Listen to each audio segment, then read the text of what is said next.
Okay, so this is the demo of CPPS, that is controlled over phone using parallel switching.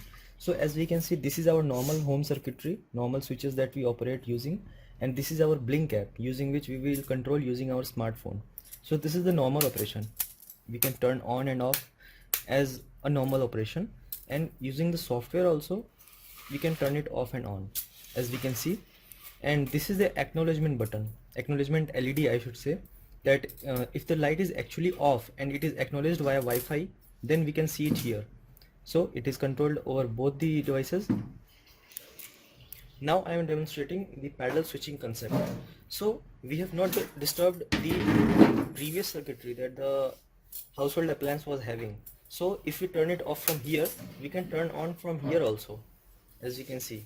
And if we turn on from here, then we can turn it off from here also. This is called parallel switching. We can parallelly switch the appliance from any one of the circuitry, either by app or by normal circuitry.